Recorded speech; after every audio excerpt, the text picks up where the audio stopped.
Yeah. Back at it again. This is your guy, Tone DeShields II from Chalk It Up Sports, where no matter if we win or if we lose, we just got to charge it to the game. As you guys can see, I'm joined by a very, very special guest, one of the most illustrious guests you could probably have on your platform. If you're doing this content creation thing, man, if you ain't did your homework, if you don't know who this man is, man, if you don't know, now you know. One of the best Eagles content creators out there, if you ask me. One of the first guys to embrace me, man. My guy, Joey Shake 72. How are you feeling, man? I'm good, man. I just got over the virus last week. It was a tough week and a half, but I'm better now. We have something to look forward to. It's a couple more days. That's it. We're ready to go. A lot of chirping, a lot of talking this week between Eagles fans, Giant fans. It's been crazy, but I'm ready for it. I'm ready for this divisional matchup. Yeah, that's the thing, right? It's been so much chirping back and forth, and that Giants Vikings matchup got Giants fans super duper confident, and with they deserve to be confident, right? Let's be totally frank about it. The Giants are a team that no one thought would be where they are right now. The Giants are a team that overachieved. Dame Jones has developed in a way that we didn't see coming. But it just goes to show you that coaching really matters, and you got to give credit to Brian Daboll and that team, and Kafka and Wink Martin does. You got to give credit where credit is due. Guys are certainly playing above their pay grade, but let's just call a spade a spade. We said this off the air, man. They're just not better than us in any way, shape, or form. Mm-hmm. Yeah, no, if I could say they have consistent coaching, like you said, Brian DeBall, Mike Kafka. I mean, Martindale's probably one of my favorite coaches. I really wanted him this past year when we thought Gann was going to be the Texans head coach. It's a team that really fought this year. They turned that offense from nothing into something with the receivers that they have. Guys are trying to make a name for themselves. Saquon Barkley's healthy, and working for another contract after this year. So it's been a I think all of us Eagles fans kind of thought the Giants were going to be bottom of the barrel this past year, and really surprised all of us. But it really makes a difference when coaching makes the huge difference in that team. And I say more consistently, their coaching is very good. And with our coaching, it's our 14 wins are great, but we've had issues over some games on coaching and why we do certain things. So totally get it. New York Giants, have a lot to look forward to. Not only, this, finishing up this year, if they, they should lose Saturday, but a good future for them going forward. So. Yeah, definitely. You brought up the coaches, and I definitely want to tap into that a little later on in the show. Make sure you guys smash that like button. Once again, you guys are locked in on Chalk It Up Sports. I'm your guy, Tone DeShields II, and I'm joined with a special guest, Joey Shake 72. Make sure you guys smash that like button. It really helps the content grow. It really helps with the engagement. The more you guys hit that like button, the more you guys comment, the more you guys that are subscribed, the further the content will go. And I would appreciate all the love and support. Now, I want to start. I want to start in the trenches, right? Because I was telling you that I was rewatching the games. I rewatched the first game, and I'm still working on the second one. But the constant that I kept seeing, in particular in the trenches, was the fact that the Giants pass pro, their O-line just can't stop the Eagles pass rush. And I'm looking at Hassan Reddick constantly beating Evan Neal. I'm seeing Josh Sweat and those guys constantly beating Andrew Thomas. It's just a mismatch, especially on the edge. And then don't even get me started on, their center and their guards, right? Those guys are the lesser talent in comparison to their tackles. Andrew Thomas, Evan Neal, both first-round picks. And then their center and guard, Feliciano, so on and so forth. Those three guys in the core of the offensive line are like 4th and 5th round draft picks. So they don't really have necessarily the pedigree as Andrew Thomas and Evan Neal, but they have played better as the season has gone. But just when they face the Philadelphia Eagles, I just don't think they have the talent, or those guys just aren't good enough or quick enough to keep up with guys like Hassan Reddick, Josh Sweat, and so on and so forth. But, what's your thoughts on this Eagles pass rush as it pertains to the Giants offensive line? Do you expect this Giants offensive line to play better? Is it just one of those things that they just can't keep up with the Eagles pass rush? What's your thoughts on that? Yeah, no, I mean, the Giants' offensive line is not great. Evan Neal, especially, and I've looked at him closely and has done a really bad job this year. And penalty wise, they haven't been a great team either. At certain times of certain games, but you have 4 guys with double-digit sacks in that defensive line. Not only you got Robert Quinn back last year, which I think we've seen that for that trade for the 4th round pick for Robert Quinn, it looked like there was rumors that he did have, an injury for a while, the knee injury when he got the knee scope surgery to kind of clean his knee out. So we were kind of wondering why, Quinn wasn't really doing much of anything. I mean, we didn't really notice him at all. Came into that last game against the Giants, got some pressures, was really nice. And on top of that, you get Josh Sweat back, which is great. Brandon Graham coming off an Achilles injury. I mean, at an old age, I think he should be comeback player of the year, but he's probably not going to get that. But I think, Hassan Reddick has been a beast. I mean, as we knew that he was going to do this, and it was really going to be up to Jonathan Gann how he was using some of these guys. Saw a lot of these defensive ends early in the year going in pass coverage. We're like, why are you doing this? You got to attack with these players. And I felt like, they broke their own franchise record. They didn't beat the NFL record, unfortunately, in sacks. It was like 72 sacks, whatever it is. But I don't think the Giants have a chance unless they go up tempo and kind of keep them from rotating. I don't think they could stop this defensive line. And I don't think they're going to go up tempo the whole game. They might not. But Gannon could take advantage of this situation, put some guys in the box, spread these defensive ends a little bit. I think, obviously with Daniel Jones, I think he's become such a great scrambling quarterback. I think he's fantastic. I think he's gotten so much better at it. I think that's just a weapon within itself. Is he Lamar Jackson? No, but you don't contain outside. These defensive ends get sucked in, and you have a free open lane right there. So that's definitely something you have to watch out for. But the offensive line, unless they go up tempo, I don't think they have a chance. Yeah, that's actually what I was thinking about too, because the Eagles have so much depth on their defensive line. You mentioned Robert Quinn, and I know a lot of people were down on Robert Quinn. After we got him, they didn't really see too much from him. Me personally, I looked at it like this: 18 sacks doesn't just disappear. He had 18 sacks the season before. That level of production doesn't just flat out vanish. Right. That doesn't make sense to me. So it kind of adds credence to him having that knee injury, and I think he got it scoped or something like that. He's been on IR. He's back, and then Josh Sweat gets hurt. So Robert Quinn being brought into the fold just adds that much more value, to that trade, right? A lot of people were like, we gave him a 4th round pick. I'm like, it's, with all due respect, I know picks are valuable, but it's a 4th round pick, you guys. You got to relax. And Robert Quinn, think about why you brought him here, right? You brought him for in the playoffs when you need that burst. You need that guy that has the pass rush experience that can make big time clutch sacks or get clutch pressures. Right. But again, them going high tempo or fast tempo, however you want to call it, that's probably the only way they can keep this defensive line from rotating. But then again, that goes against their actual game plan, or the only game plan they had to win this game, right? And let's get into game plan a little bit. The only way the Eagles have lost games this year, as it appears to me, they've turned the ball over an exuberant amount of times, 4+ times. That's how they lost games, and on top of that, losing that time of possession battle. So what do you think the Giants' game plan will be going into this game, right? I know we mentioned going up tempo, but I think that goes against their better nature to try to muck up this game and shorten the game. So, what's your thoughts on the Giants' game plan and how they may use their offense to attack the Eagles' defense? Yeah, I think running with Saquon Barkley is probably the number one thing they're going to do, and obviously they have, they have receivers. Galladay has been more of a blocker than really doing much. A guy's getting paid $72 million as a free agent and hasn't really done much for them. But these wide receivers for the Giants have been stepping up. Like I forgot. Hodgkins, Hodgkins. Hodgkins is the guy that has really been turned up at over 100 yards in the in the game against the Vikings, and these are guys that are trying to make a name for themselves.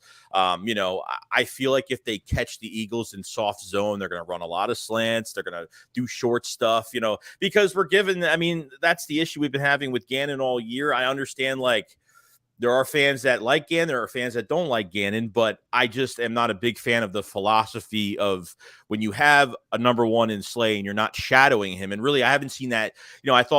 they haven't really shadowed him as much as I wanted them to. I think that Bears game, they shadowed him real late on Olave.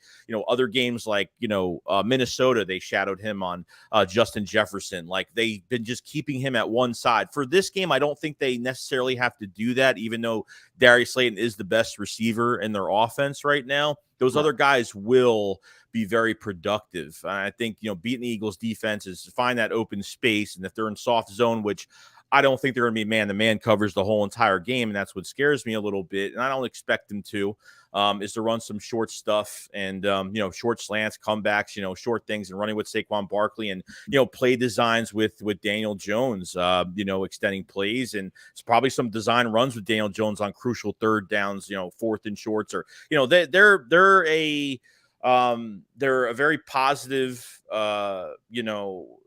a positive team that will go on, fourth down, and they're not going to show that they're scared coming into Philadelphia, and that's just the truth to it. So yeah, it's interesting, right? I want to give you a stat, right, that I picked up from Football Outsiders. They're really into like the analytics and all that kind of stuff, and it pertains to the Eagles' pass defense rankings, right? Pretty much how well their DBs fare against the number one wide receiver, the number 2 wide receiver, and the number 3 or worse wide receiver, right? So obviously the number 1 and the number 2, those guys are on the boundary, on the sideline, outside the numbers for the most part. And you got your slot, your number 3. Now, here it is. This is a very interesting stat right here. So when it comes to the Eagles pass defense versus number 1 wide receivers, they're ranked 2nd in the NFL. So typically Darius Slay is on the number 1. So that tells me Darius Slay, along with others, are doing their job against the number 1 wide receiver. Number 1 wide receivers aren't really feasting on the Eagles, and we haven't really had that game where one guy has really beat the Eagles. We haven't seen that not one time, I don't think, at all. No. And then the Eagles pass defense rankings versus number 2 wide receivers, they're ranked 4th. So that's James Bradbury and whoever's on that side. So that's still a relatively good number. That's still top 5 in terms of pass defense, guarding the number 1 wide receiver and the number 2. And then this is where it gets really fascinating, right? Versus the number 3 wide receiver or worse. And where's the number 3 typically located? In the slot. They're ranked 22nd in the NFL.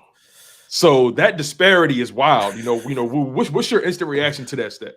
Josiah Scott.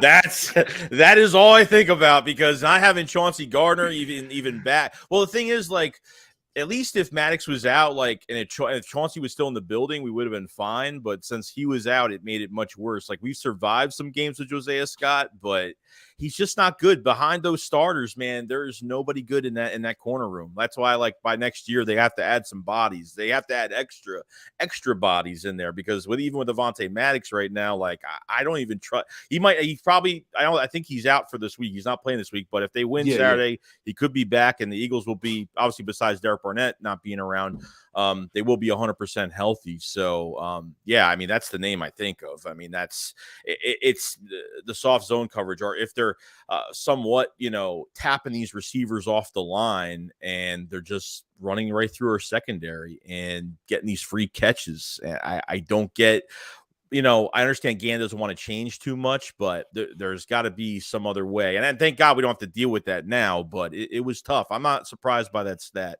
whatsoever.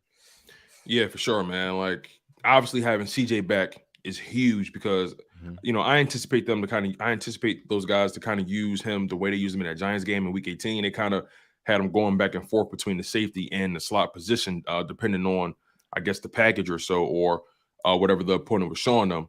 And we got some people in the live chat already showing some love, man. People showing love to Joey, man. They asking, how confident are you in Saturday? The Smitty Eagle 373. When it comes to the players, I'm confident. When it comes to the coaching, I'm a little worrisome. Just a little bit. I don't know if the Eagles have been dumbing down the offense and defense the past few weeks. That's the rumor, that they've been not showing as much as they wanted to show the past few weeks, and kind of scares me a little bit, because offensively, I have more praise for, because Jalen Hurts is coming back, and I've seen him make changes on field as a game manager, and go to Shane Steichen on the sideline to change some things up if things aren't working well. And hopefully Nick opens his mouth a little bit more on, some of the changes they have to make with matchups or something like that. Defensively, I don't know what we're going to get, but it better be an aggressive defense. And Gannon has been, besides the Texans head coaching job or whatever the case may be, what's happening with that, he said he's focused on the New York Giants and the game plan should unveil. So the coaching is the number one problem for me going into this game. It's funny you said that. You brought up the coaching staff, in particular Gannon, and obviously Steichen. Those guys are doing some interviews this week.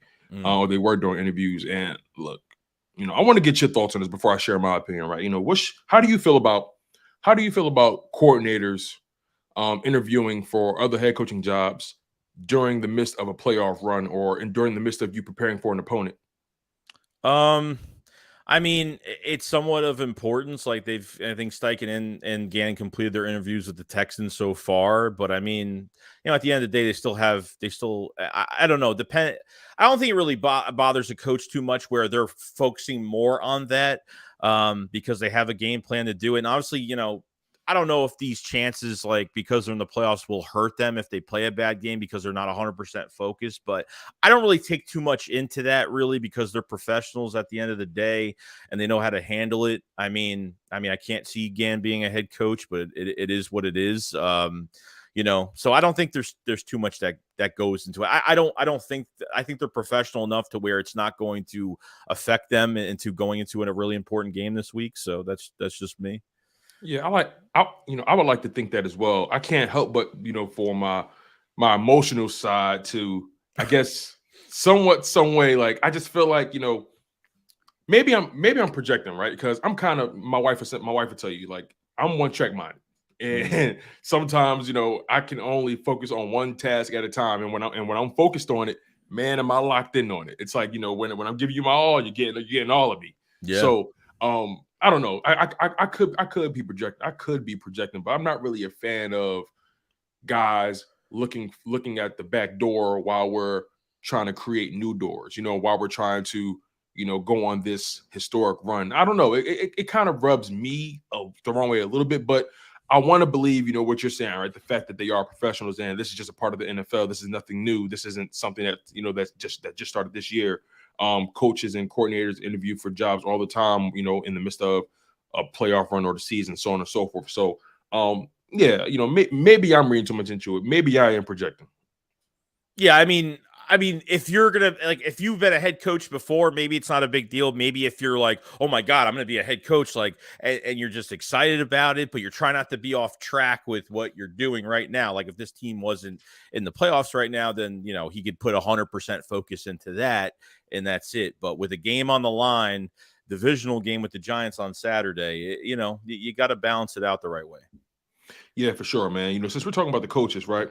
I have to ask you, do you trust these guys to push all the right buttons at the right time, trying to make this playoff run? Because, I think about that 2017 coaching staff. Sure, we had our own issues with maybe Jim Schwartz and how he did things. Every coaching staff has their quirks.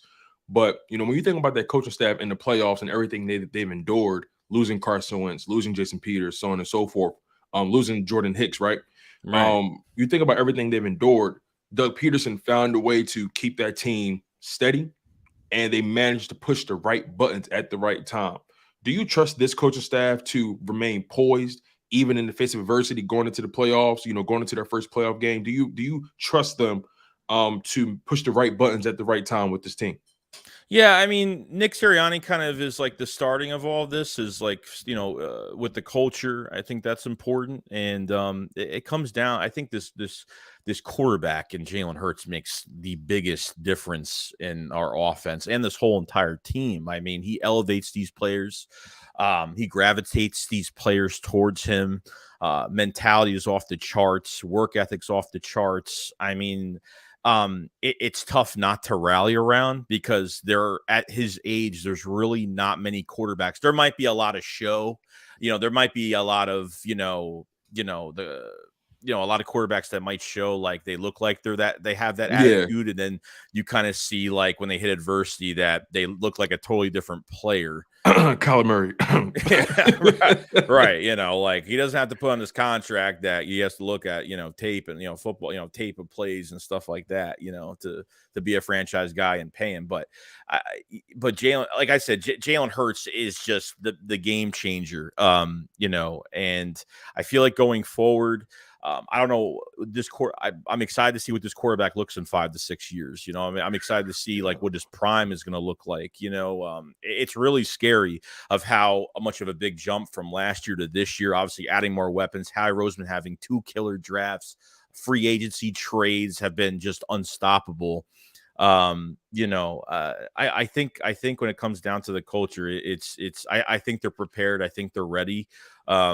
And I think it's going to go well, man. I think going into this game, even on Saturday, I think, I don't think they're going through this week as everyone's making it seem like they're cocky this week, or, it's just, they're just going to slide this under the rug. They're just going to, thinking they're going to walk in and beat the Giants like it's nothing. I've never said this game was going to be a cakewalk at all. And Right. I think if the Eagles get a nice jump on them in the first half, which obviously in the second quarter, this is the best team scoring wise with Jalen Hurts. So, we've had issues on, getting the jump on teams when they haven't, and then making it a chess match in the second half, which I haven't really been a big fan of. And, we'll get into Miles Sanders and all that stuff. But, I think as a culture, I think we're perfect, man. I think that quarterback makes the bigger difference in how this team progresses throughout the week.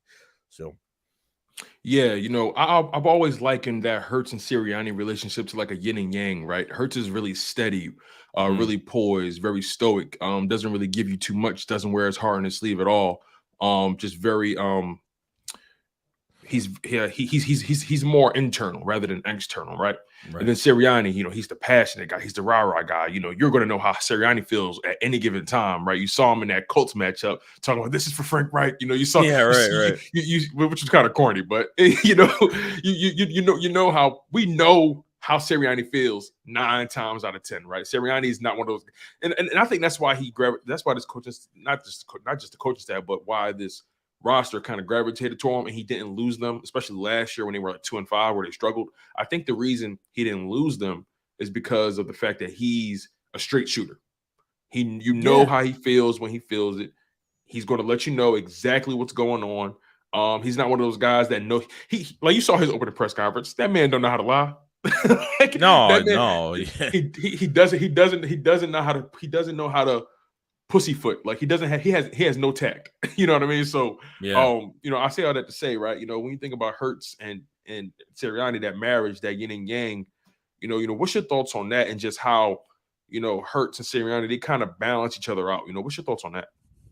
Yeah, no, I mean, Nick, I know he tries to protect his players. I think that really the first, I think since the first introductory press conference, we weren't really feeling this guy way too much. He was nervous, and everyone, I was like, just give the guy a chance. Like, it's his first press conference, give him a chance.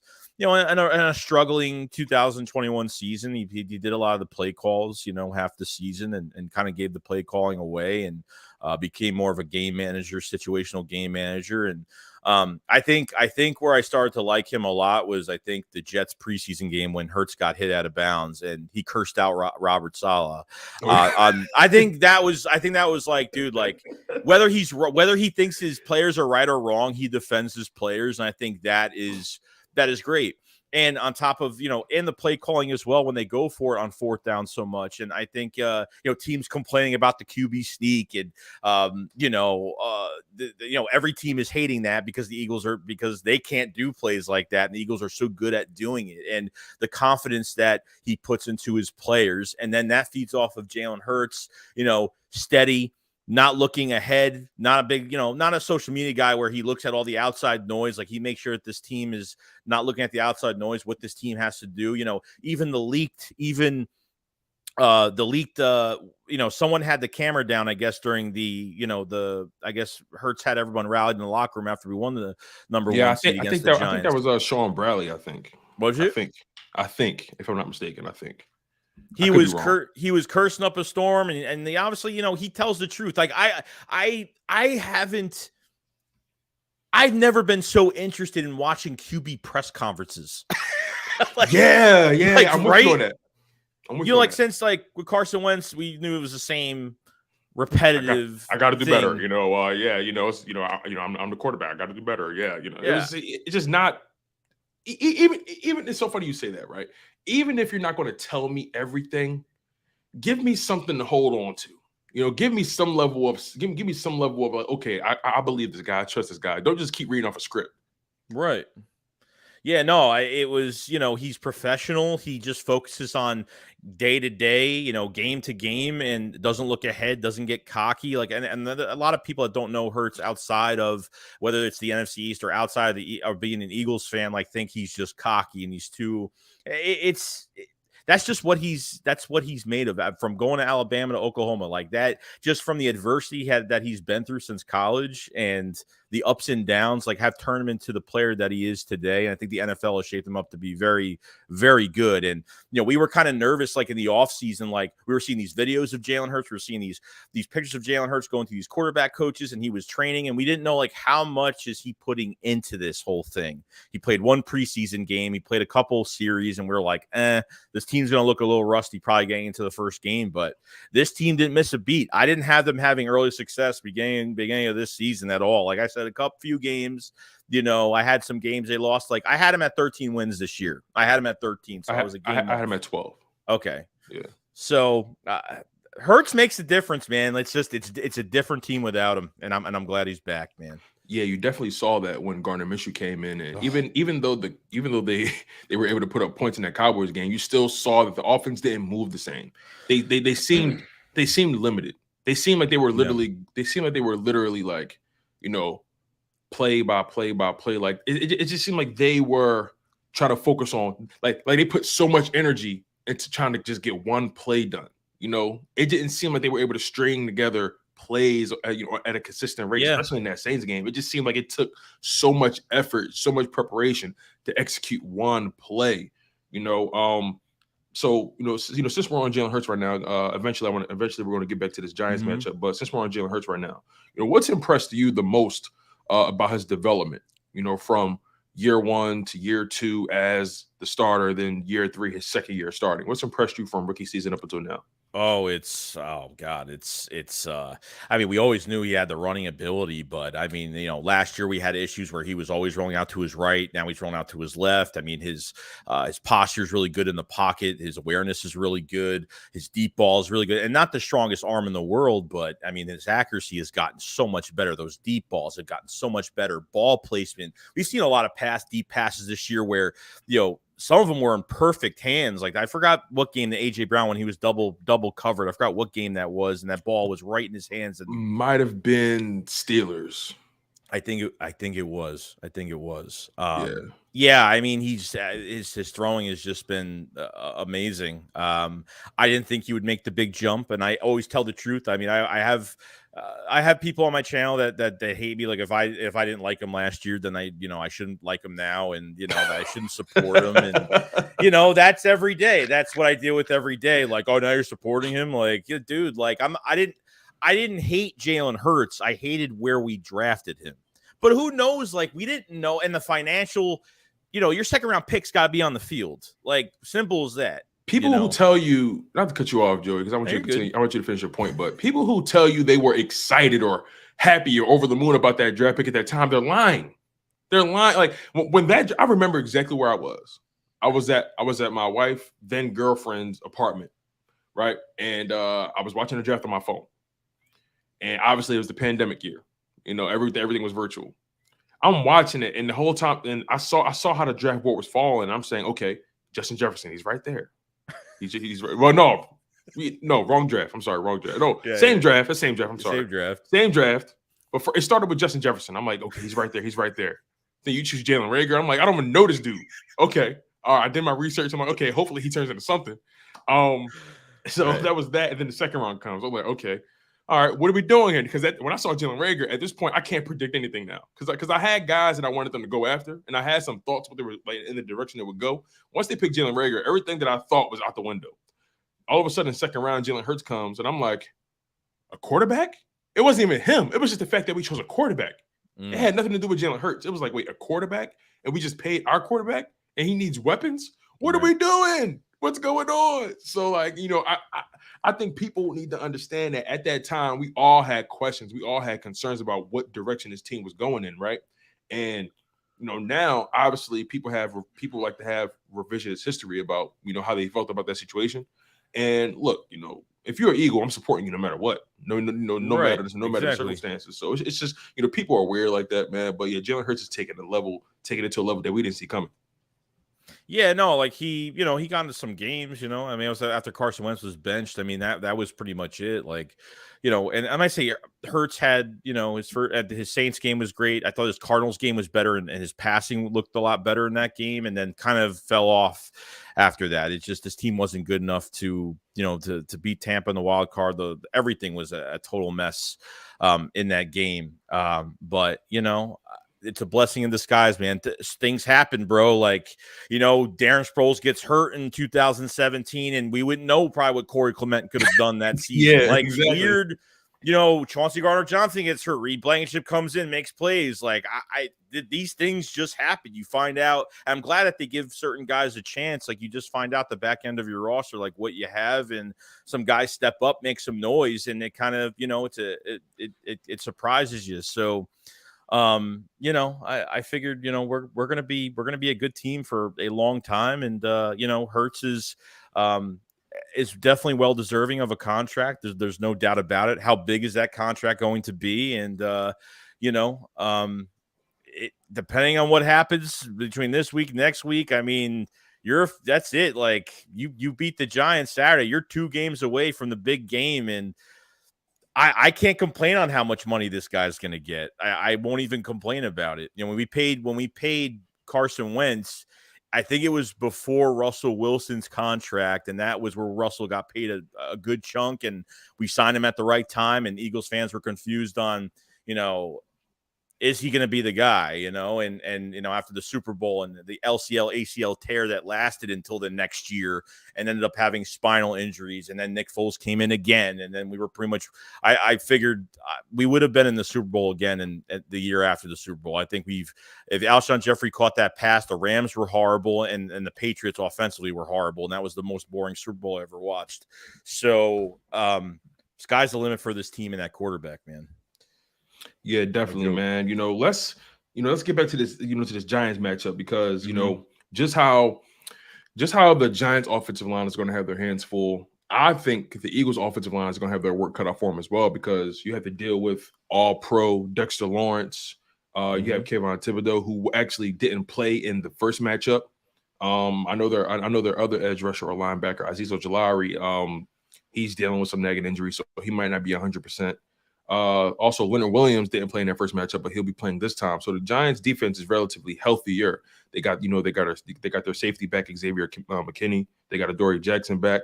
Those are the DBs. But when it comes to the trenches for the Philadelphia Eagles, the O-line, they're going to have their hands full, right? How confident are you in Lane Johnson's health, right? Going into this game, because he's been the talk of the town ever since that adductor injury came into place. Yeah, well, I mean, before, I think the media took it out of proportion that it was like his abdominal and it a pulled abdominal or something like that. They took it out of proportion, and obviously he needs surgery on the groin injury, whatever it is. He practiced, he was lifting up Josh Hills. He was lifting that 324 man, 324 pounds, was lifting him at practice. So now he's trying to find out how many plays. You got to test yourself out. You got to test your body out. If we didn't have the number 1 seed, he wouldn't have played last week. It wouldn't have happened. So, now at a full practice, I haven't heard anything about he was in pain. I haven't heard nothing. So he's off the injury report. He's going to play. Can he last an entire game? That's what I'm trying to figure out right now. Jack Driscoll, I thought as soon as Lane went out, I thought Driscoll with more time with the ones. We've seen him play good at right tackle before, but maybe he's just not cut for it anymore. Maybe he's a better right guard. Do you feel like he's regressed? I felt like he was better last year. Yes. Driscoll was, I thought, because he came out of Auburn playing, I think, both left and right side of the lines. He's played left guard, left tackle, left guard, right tackle. So he's played over 3 positions on 2 sides. And I figured, when Lane was out for that, even his rookie year for that Washington game, like he made some good blocks. He missed on some blocks, a couple blocks because it was his first game going in. Like I think he had some like missed assignments in that game, but I didn't think he would play that bad. I thought he would actually, I think more reps with the ones. I thought he would have played a lot better, but it's not doing well. So realistically in the future, you're going to have to get a backup left tackle because Dillard's, the Eagles are not picking up his 5th year option at $12.5 million. That's not happening unless they can redo his deal, unless no one picks him up and they just bring him back on a cheaper side or whatever. But Driscoll, it's not working out, man. Like I think as a right guard, I think there's something there. As a tackle, I don't think he could be a premier right tackle. I don't think so. Yeah, I think about okay, Lane Johnson's injury. God forbid he re-aggravates it to a point where he can't play the following week, right? Mm-hmm. Let's say he finishes the game, but he can't play the following week. Do you just go out back out there right tackle and leave Mailata at left, or do you think about shifting Mailata to right and bringing Dillard in? No. No, dude. Like, trust me, if everyone thinks moving, if you've been playing left tackle, and the good thing about Mailata is like he didn't know football when he got into the league, so you could mold him however you want to mold him, and they molded him as a left tackle. Right. Yeah, I think for a short time he played. I thought because of injury he played guard. I might be wrong. I know he covered right tackle at moments. Yeah. I think when Lane was gone last season, I think he was dealing with his personal issues. Dillard came in, played left. They moved me a lot to the right, but that was in like mid-season, so they had time to experiment with that. Yeah, I'm gonna tell you, like I played left tackle and I switched to the right side. It doesn't feel the same. It's even if you after a week of practice, it's still gonna feel weird. Like if he from the beginning of his career was playing both sides, and okay, he could handle it. But I don't think moving. I mean, I want to keep Jalen Hurts' blind side protected because that's all we need. I think the Texans game was a perfect one because when we were passing so much of that game, and then we were down into the red zone, I think it was like the 10 or 15-yard line. They dial up a blitz on his blind side. Had no idea it was coming. He fumbled the football. Like that's what's going to happen. So it's tough, man. There's really nobody else. Like Lane Johnson just has to deal with it. He has said that he would rather have this injury than that ankle injury those two ankle injuries that tightrope. What was it? That tightrope. It was something with he had to get some kind of surgery done that he battled through. But even then, like you didn't even know he was dealing with it because he's so good, right? The Giants, they're known for blitzing. They're going to send some guys, right? There's no doubt. Now, obviously, this is where it gets interesting because your guy Wink Martindale, he dialed back the blitz against the Vikings. That was the interesting. Yeah. That was really interesting. Now, that told me that he thought he could get home with just 4 guys against that weak Vikings offensive line. Mm-hmm. And then 2, he didn't believe Kirk Cousins was a statue. He wasn't going to go anywhere. No. So he knew that the quarterback was always going to be where the quarterback was supposed to be. So I guess he just said, you know what, I'm dedicating all my resources to making sure Justin Jefferson does not beat me. Everybody else got to step up, but Jefferson will not beat me, and that's pretty much how it went down. Yeah, no, I was shocked myself. Like, but there's no way they're playing that same game plan. Like that's the thing. Like, you got to pick your poison because if you blitz against Jalen Hurts and you don't get him, he's going to find that open lane. That's why even that last Giants game that the Giant fans are still like, oh, well, you couldn't beat our backup quarterback and, Hurts didn't look the same, blah, blah, blah. Like, we all know that the Eagles handicapped Jalen Hurts in that game. We all know that Miles Sanders was not getting many carries. He had the brace on. They were saving him. The Eagles took advantage of the situation. The Giants did what was best for them, and we did what was best for us, and that's where it came down to it. So, Martindale is going to blitz a lot in this game. I mean, whether he's up, that's why I respect him too, because whether he's up in games, down in games, he will blitz, no matter personnel, no matter nothing. Like he has a lot of faith in that pass rush, and with those blitzers coming in, they're going to pick their poison with Jalen Hurts, and they're going to test him and see what he does, and test him with this shoulder as well. So we'll see. Speaking of the shoulder, Jalen Hurts coming off that injury, and so far so good, right? We're hearing positive things this week. He says he's a full go. He was a full go at practice. He wasn't limited or anything. Mm-hmm. That doesn't necessarily mean he's 100%, because this is the NFL. At this point in the season, no one is 100%. Everybody Right. is teetering in that 80 to 90 range. Maybe guys are teetering in that 70 to 90 range, right? Guys are really kind of hanging on, by a thread. They just want this thing to, end smoothly, right? They're relying on their technique and their athleticism and so on and so forth, to keep them going. But with Jalen Hurts' injury, especially on the throwing shoulder, and we saw how he looked in Week 18, I don't think he looked that bad, if I'm being completely honest. He looked like a guy that didn't play in 2 weeks, in my humble opinion. But what type of Jalen Hurts are you expecting to see in this game, right? Shane Steichen has been saying that he's got back to the basics. He's got back to his routine. He's finally been able to get back to his routine, and he's locked in. So what Jalen Hurts are you expecting to see? Can you compare it to a specific game that we saw and say that's the Jalen Hurts I'm expecting to see? Can you expand on that? I mean, comparing it to a game, look, I think he'll go at 100%. I don't think they're going to limit him, but I think there will be limitations on, like, hey, if you got an open lane, take the early slide depending on the down.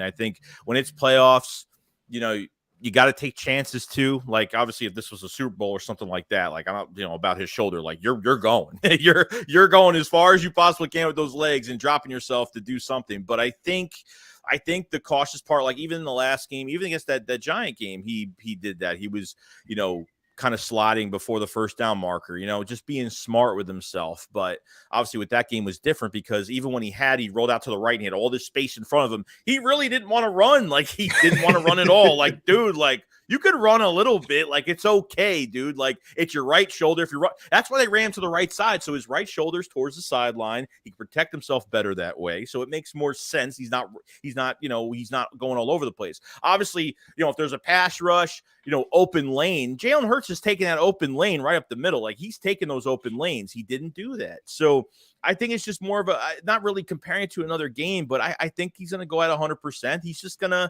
be a little cautious with that shoulder and, slide a little bit more. And I think that's it. I think he's got enough. Look, between what they have on offense with Dallas Goedert, Devontae Smith, AJ Brown, and they might do double tight end sets and give him more, pass catchers as well. This way he's got more weapons out there. So there's plenty of different things they could do. So I think it's more of a cautious standpoint of, sliding a little bit early and just being a little cautious. That's all.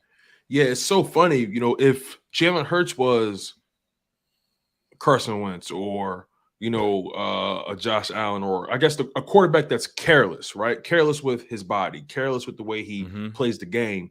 As talented as Josh Allen is, he's relatively careless.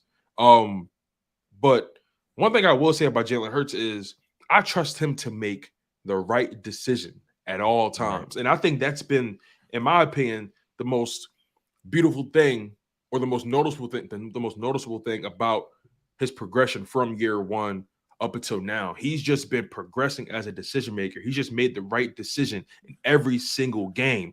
Has every play gone a distance? Has every play been, the most explosive? No. But what you're seeing from him is you're seeing him make the right decision, and he's not putting his team in jeopardy, right? Speak on his ability to just not just be a great decision maker, but also his ability to protect the ball, especially in the league that guys are passing way more. Now, granted, his attempts aren't like a Josh Allen or a Patrick Mahomes. Those guys have attempted 700 plus passes. Right. Hurts has attempted, just over 400. I want to say 450, 430, something like that, if I'm not mistaken. Okay. But he hasn't attempted 500 at all. Obviously, he's passing the ball significantly less than those guys, but he does a lot with the ball. He runs with it. He does a little bit of everything. He's dynamic. But, just speak on, the value, the impact of his decision making, especially as it pertains to protecting the ball and allowing his team to sustain drives. Yeah, with these mobile quarterbacks, sometimes they don't last long, and I think Hurts can turn into a prime Russell Wilson. I think there's a lot there where his passing's so good, and obviously, on certain downs where he could throw the ball out of bounds, not take the big hit. I trust Jalen Hurts on the next play to make the right decision. I think the coaching staff has a lot of trust in him, but when it comes down to it, I think Hurts is one of those most respected quarterbacks, and not suiciding his body too much. And, like, even like watching Carson Wentz in the first Washington game, I was just like this guy isn't even protecting himself. This guy isn't even. I mean, you talk about Josh Allen, like he'll jump over people, like he don't care. Like it's an obstacle course for these. He does not care at all. He thinks he's in. What's those obstacle courses? Those obstacle courses called like Tough Mudder or something like that. Like I forgot what they're called. Iron Man. I don't know what they're called, but like he thinks he's in like a legit obstacle course, just hurdling and jumping. He thinks he's in a decathlon, bro. Yeah, it's insane. Like, and you got to be careful. All it takes is one hit, man. Like that's really all it takes. But I think Hurts has been fine, and obviously with those,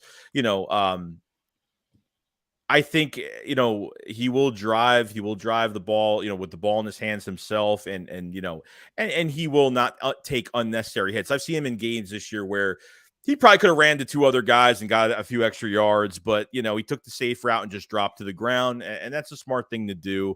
Especially, it just depends on the down. It depends on the situation, if they're up, down, whatever the case may be, and what quarter it is. But I think I have no problem with the way Jalen Hurts plays and the way he moves the ball and just being careful and sustaining those drives for the team to keep getting first downs and staying on the field. So. Yeah, what stands out about this Eagles team really is their efficiency, on third down. On third down, they're completing third downs at a 45% clip, damn near 46%. That's top 5 in the NFL, if I'm not mistaken, right? Think so. Can you speak on just like those third downs and just, Jalen Hurts' impact on third down is tremendous, right? We know Jalen Hurts. Again, we spoke on it, right? He could throw the ball down the field, right? He's throwing the ball across the middle. He's utilizing all his weapons. He's running the ball, right? Speak on how dangerous Jalen Hurts is on third down, because I'm at that point now where I see a 3rd and 10, a 3rd and 12, 3rd and 15. I'm pretty confident that he can get it done. I don't know about you, but. No, it's totally true. Like even when you saw like Gardner Minshew in those 2 games, like, and I felt like the coaches didn't do right by him because I felt like they put him in like a Jalen Hurts type system and it just didn't work. I think when you respect the legs of Jalen Hurts, that's what teams are like, damn, like we gotta be careful on this exchange because those read options are deadly, which Miles Sanders has a lot better year with an offense, being in an offense like that. But having to respect the legs of Jalen Hurts on top of these pass catchers, like he could get the ball, he could keep it for himself, he could throw it, he could do almost anything. It's almost impossible to defend. It's all about instinct, and it's for a defense, it's all about if you have a guy that can't do that, then all you're doing is just getting pressure on that quarterback, and you're just honing in on that running back, and that's really it. And that's hence why you take away from the offense, it looks vanilla. Like that Giants game, you take away the run game from Jalen Hurts, it looks vanilla. But the way he moves, even if it's play action and he's looking at the blocking schemes in front of him and he's dipping and dunking. He's going around these players, and trust me, you have the receivers to get it done. Somebody will get open for Jalen Hurts, and he extends plays so well. And even if he either is going to pass it or run it himself, it always turns into a big play. That's why I think you can never give up on this team on third downs. You can never give up on this team on fourth downs. This team is just explosive, and I'm telling you, you miss Jalen Hurts on a tackle, anything could happen. It's almost anything could happen. That's why they're so converting dangerous. fourth. To your point, they're converting fourth downs at a 68% clip. That's wild. Now, granted, obviously they utilize the quarterback sneak heavily. Oh yeah. The quarterback sneak is being used right now at a high. But the Eagles, I believe, they use the quarterback sneak the most. And obviously Jalen Hurts is dealing with that shoulder, but he's going to be unleashed in this game. I don't expect him to be limited in any way. I think Jalen Hurts, and that's what I love about Jalen Hurts also, he always understands the assignment. No matter who he's going up against, he always understands the situation. One game that stands out to me, right, is that Colts game. They came out flat in that game. Just they did. It's no ifs, ands, buts about it, especially coming off of a bad loss to the Washington Commanders. That if they would have lost that Colts game, I think the blueprint would have been out on the Eagles. Like the blueprint would have been clearer, right? I mean, sure, people have a framework of how they think they should beat the Eagles, but if they would have lost that Colts game, that would have been a tough turnaround in my humble opinion. But I think Jalen Hurts understood that moment, right? And that's what the playoffs are about: understanding the moment, understanding what your team needs from you on a given down, on a given drive, right, on any given possession, right? And there were moments during Carson Wentz's tenure where if we're down by, let's say, 6 points, right, a touchdown wins the game. We're down by 6 points, 3 minutes left. My confidence is low. Yeah. Versus Jalen Hurts, it's just something about this guy, something about this young man that whenever he speaks, whatever he says, however he plays the game, I believe it. Yeah, and I think when you talk about Carson Wentz, I think it came down to like panic throwing. It came down to just lobbing it down the field, or he's throwing while he's getting tackled. We've seen that a million times. Like just not protecting himself, not even playing safe football at all with himself. As you got to protect yourself too, which has definitely hurt us. But but when it comes down to it with Jalen Hurts, it's you're getting an A+ game from him, where he's like you said, he knows the game. He knows on certain downs, and he's beat teams with his legs. He's have come from behind wins. He's beat teams with his arm. I think we've seen almost everything. We played in bad weather. We've won off a loss. I mean, the only thing we haven't done with Jalen Hurts as of right now is win a playoff game with him, and more than that. So, yeah, definitely. This team has everything in front of them. Mm-hmm. In the caption, I wrote the Eagles control their own destiny, and that's the fact, right? Everything runs through Lincoln Financial Field. You've been to the Linc, you understand the vibes, you know how rowdy it gets just on a regular season game, right? Talk about that fan perspective, right? The vibes in the Linc, just exactly what the Giants are going to be walking into, because yes, they played at Lincoln Financial Field, in the regular season, but they haven't played a playoff game in Lincoln Financial Field in quite some time. And this is an entirely new cast, right? Speak on the vibes that they're walking into. Oh no, it's just going to be trouble. It's going to be there's going to be a lot of cops there. It's going to be look, 2017, bro. That Vikings game, there was a lot of stuff that happened in the tailgates. It's no joke. When I went to that game on Monday night versus the Vikings, okay. Oh, that was a good game to go to. That was a good game. It was, and I haven't been to a primetime game since pretty much the divisional round, I guess, against the Falcons. That was the last primetime game I went to. And I got to tell you, there was just I had to tweet out things when I was there. I was like, the vibe in the air is just like, the fans are just like so into it. It's just, it feels like a different year. It feels like it's a special Everybody's year. saucy. Everybody was saucy. There was a lot of cockiness, dude. There was a lot of cockiness going into that game. Like, no joke. Like us fans, like fans literally thought they were just untouchable defending this team. And I lost my voice in literally 10 minutes into the game. Like 10 minutes of the game, my voice was done. Like it was over with. But it felt like a playoff game. That game felt like a total playoff game. So the Giants think they're going to roll into Lincoln Financial and think they're taking over a stadium. Do you not know what the Eagles fans do at these, especially a divisional game? Any game, doesn't even matter what it is. At the playoff game in general, you're not taking over anything. Obviously, there'll be Giants fans there, but there's no takeover. A takeover is definitely not happening. They're gonna make sure that these Eagles fans are not giving tickets out to Giant fans. They're gonna make sure they're not even giving out tickets to Giant fans at all. So, it's such a great time, and like it's like you're there defending your team and you're pissed off and you want to win this game, and like you're spending a lot of friggin' money going to these games. Yeah, you like better fucking win. the nosebleed seats were. I could have went to this game. I got offered tickets this week to go. I didn't. Oh, go. word. Yeah, I could have went, but I want to stay. I just want to stay home. Maybe for the NFC Championship game, if they get to it, maybe I'll go. But the nosebleed seats are over $700. When I went to they're over $700, like for a nosebleed seat, like upper level. Like it's no joke. Like when I went to the Falcons game, it was like I paid like maybe $300, maybe a little bit lower than that for a ticket, like because of obviously 2020, and then they lost a lot of money, and the tickets are just insane now. Those tickets will go down in time. Like the tickets pricing will get lower because they have no choice but to lower them because people will not buy them. But I'm telling you, man, it's I mean, it's just so different, man. Being there is it's just you're there to defend your team, and then when whether they win or they lose, it's just like whether if they lose, when the Eagles lose at games, you go to a game. It's a horrible experience, but it's like you feel down on yourself, you feel down for the team, and if you're a content creator, it's worse. So, oh my god, it's such a long walk to the car. it's such a long walk to the car. I gotta go home and talk about this, and I really don't want to talk about it. And seriously, I told people, right? I said, look, if the Eagles lose this game, you won't be able to find me.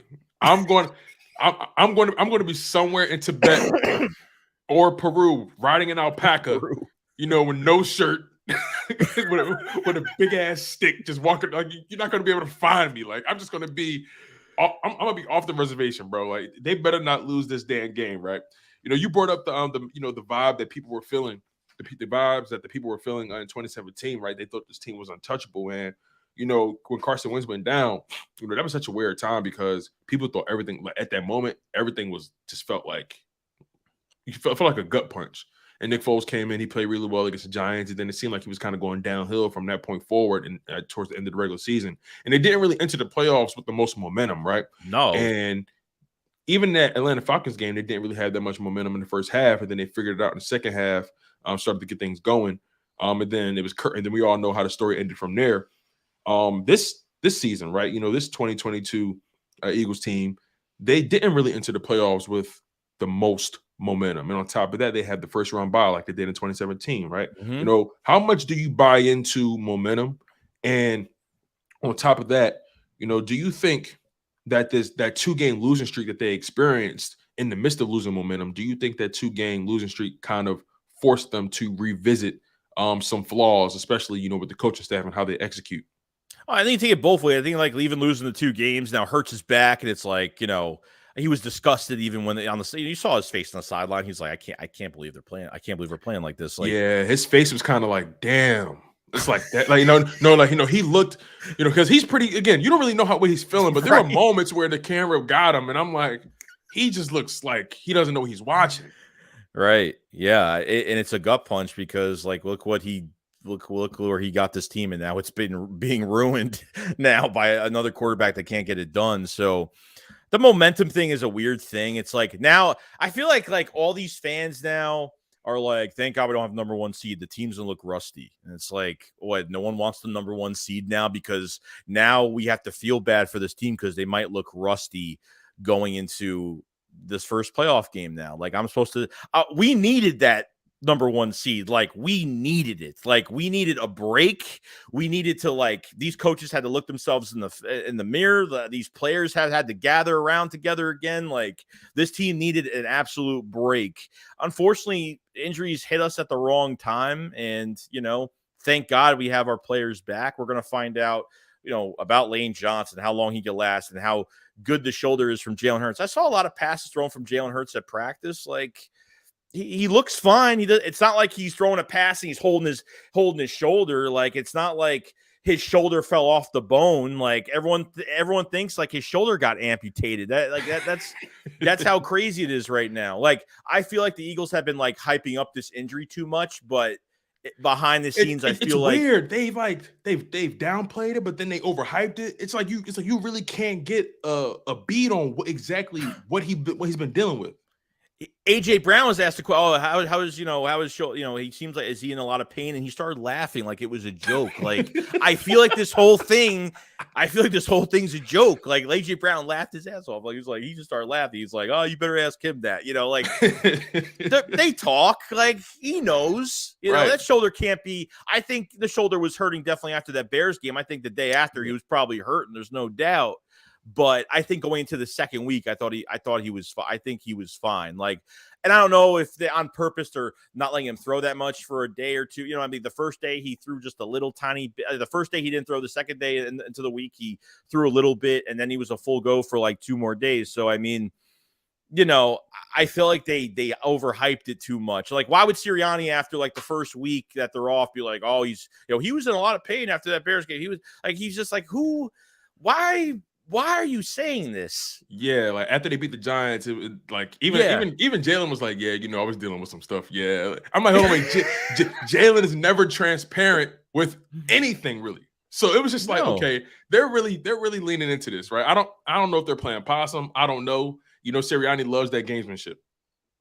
Yeah, so I don't believe anything. When it comes down to like momentum, like I can't put too much because if you don't play your last game the right way, there's no momentum. Like I can't believe it too much. Teams can create their own momentum. Do you have the right players to create your own momentum? Definitely. Jalen Hurts is going to create his own momentum, and this team is going to follow it, and that's just the way it's going to go. Like now, I have to feel bad because the Eagles have number 1 seeded. Oh, they're going to look rusty, like I said, we needed this number 1 seed. We needed the guys to get healthy. And trust me, if Sirianni wanted to rest players, he took advantage and rested players. So, and he did that a lot with a lot of the veteran guys this week. And some of them, like Lane Johnson, had no choice. He had to see like how his, the abductor injury was doing and how long he could last during practice and see when, the pain tolerance of that. Now, do we know how has Hurts been hitting the shoulder too much this week? Probably not. I mean, we got to find out how that shoulder's doing. Like, what I'm afraid of in this game is like someone tackling him from his left side and just boom on the ground. Kind of what happened in that Bears game. That's what I'm afraid of, certain things happening like that. And the Giants know that, they might be aiming for that shoulder, but Hurts saying I have a bounty on me every week, and he's gonna show off, dude. Like I think inside he's like, dude, these guys think I'm like actually like 90% hurt right now, and like he's gonna be just like, don't know. He's gonna explode. He's gonna explode. Even Martindale's not stupid either, because he did say at his press conference the other day, he was like, oh, he's like MVP Jalen Hurts is playing Saturday. like he knows he's fine. Like I don't think there's anything there. I mean, I think like he's still injured, but I don't think he's like, everybody has got something they dealing with, right? Something that's nagging him, a little soreness. But I think they're going to, give him that little, and he's good. Yeah, that's what I think. I think they're going to do the same thing to Lane. There was rumors about injections for Lane, so I mean, who knows? I mean, if he's starting to feel in pain, he might take an injection and then come back out and play. I mean, I hate when players do that because it's just like, yeah, you've played the game, right? Yeah. I'm not sure, if you've ever had any kind of injuries that needed anything like that. But can you just speak on just playing the game, especially being an offensive lineman? We're one of the more physical positions, and just what it takes and what it takes from you, and just the recovery. Offensive line is the worst to play because you can get hurt easily. I mean, you literally, like, if the protection breaks down, someone either could step on you. Like, it takes a matter of one move and you could be done. Someone lands on you the wrong way. That's all it takes. I broke my hand my junior year. I broke my hand. And that was a big year for me because, like, colleges were starting to look at me like that was an important year. I broke my hand in practice and I didn't know I broke it. I went to go block somebody. I was done with the play. And then I was just standing there 30 minutes later. I couldn't feel my whole entire arm to my hand. I had no feeling. I was like, what's wrong with my hand? I broke my hand. Came back a week later. I played in the next game because I had to. I played with a cast on and didn't work. So it happened. It happened so easily, but and then I was out the rest of my junior year. I was depressed. I was a mess. Like, I couldn't punch somebody in the mouth for weeks. So senior year was like the year I was like, I got to get healthy, come back my senior year with a vengeance and hopefully, getting attention. So it did happen. I came back to a really good year, and that was it. So the injuries, they happen very easily. It can happen to anybody. I went to college, and I saw someone twist their whole entire knee. Like their kneecap went from their middle to their left. Like, it sucks. It happens. Yeah, man. Transitioning a little bit, and we're going to begin to close the show out in the next 10 minutes or so. You're good. Oh, cool. Awesome. What was your thoughts on the All Pro selections, right? In particular, the Eagles. They had 6 of them, right? Just give me your initial reaction when you saw that the Eagles had 6 All Pro selections, and give me your reaction also when you saw the players, the specific players that you saw on that All Pro list for the Eagles. So I forgot the list. What was the whole entire list? I forget the whole entire list, but more so just to keep it simple, focusing on the Eagles, right? Just what was your your thoughts when you saw, Lane Johnson, Jason Kelsey making first team, right? Then you saw, Yeah. and then you saw Hassan Reddick, James Bradbury, Jalen Hurts, AJ Brown making second team. Just what was that feel? What feeling did you get when you saw that we had 6 of those guys on that list? No, it's great. I mean, they could have had a lot more. Like, I think, some guys got snubbed for Pro Bowl, especially. I think there's a few guys. I think Chauncey being hurt was definitely one because he was hurt. He was tied. I think he's still tied for interceptions, isn't he? Isn't he tied for 6? Yes, yep, tied for 6. Yep, and he missed 5 games. Yeah, well, 4 games technically, because he played the last game, right? Yeah. Yeah. Did he? Yeah, he did. He did. Yeah. Hargrave did. I think Hargrave was a big one. Like, yeah, he should have made the Pro Bowl definitely. Yes. Definitely should have made the Pro Bowl. And but yeah, go ahead. And I don't know why Hassan Reddick doesn't get, and not even just from like an All Pro standpoint. Like, why doesn't Hassan Reddick get like attention? He doesn't get enough. It's because he's in Philly. I'm gonna tell you that right now. It's because he's in Philly. Like I firmly believe this. I feel like if Hassan Reddick was on the Cowboys or something, well, DeMarcus Lawrence had 6 sacks and he still made it over Hargrave. That's what I'm saying. So I don't get it. It doesn't really. That's my point exactly, right? If Hassan Reddick played for a franchise that was notorious, right, for pushing the media button, it's let's be honest, man. The Philadelphia Eagles, we're considered to be, at least what it seems like, right? We're considered to be like the boring franchise. We're kind of clean cut. We're kind of like this, minus the dynasty. We're like the Spurs of the NFL. Like we just we just do the right thing. We don't have too many players making too much noise. We just go in, do our jobs. We win for the most part. I think we're just not that sexy team to talk about. This is crazy. That's just nuts. Like, I feel like they snub some players because it's like that whole defensive line is really good. Yeah, and because I feel like Isaac should have been first team, man. Yeah, I mean not first team. Isaac Dickerson over Isaac Samalo. Like, I mean, I'm happy for Landon Dickerson. Like, I've seen Landon make more mistakes than Isaac throughout the season. That's true. That's true. And I wasn't really a big Isaac Samalo fan at all. Like, I think beginning when he first started, I think it was like his pass protection was suspect. His run blocking was really good. I just wasn't a big fan of Isaac Samalo too much, but they've gotten better over time. Landon Dickerson has made a huge jump. He's gotten some BS penalties. Some were bad, some were kind of ridiculous, but I think they've done well, but it happens, man. They're not going to give everything to the Eagles. Like, I feel like as a group effort, it's like, oh well, Hargrave's not going to get it because he's got great players around him, or I don't know how they think all that. Like, 11 sacks is 11 sacks for the year. Like, obviously an extension the Eagles are definitely giving next year. So, I mean, Pro Bowl's it's a popularity contest. It's just to me, it's like, even with Hurts as MVP, like, it's a popularity contest. Then he was out for 2 games. I was like, yeah, I'm sure he's not going to get it. And obviously, the league doesn't respect. You take Patrick Mahomes and his throwing touchdowns, and you take all touchdowns. That all touchdown stat where the rushing touchdowns don't matter. It's a popularity thing to me. I don't even care about it. Yeah, I'm actually kind of glad he didn't win the MVP, because the MVP is, in my opinion, has been cursed since 1999. No quarterback, no player that's won the MVP since Warner. Since Kurt Warner's the last quarterback that won the MVP and won the Super Bowl. Super Bowl MVP. No quarterback has been able to win the MVP and win the Super Bowl in the same season. It just hasn't happened. Matt Ryan, we saw how that went down. So Tom Brady, we saw how that went down. Who knows if Carson Wentz got MVP? Who knows if he would have won the Super Bowl or not? That's another thing as well. It's just, who knows if he would have been able to rise to the occasion, right? It takes a special guy to, it's so funny, right? That season, the constant narrative surrounding Nick Foles, I don't want to stay too much longer on it, but the constant narrative that surrounded Nick Foles at that time during that run was, everyone just kept saying he was just so steady. Steady. He didn't take it all. Like, the moment didn't consume him. He was like, they said he was in the huddle just laughing on the final drive. Like, he was like, hey guys, you guys ready to win this game? He's just like that.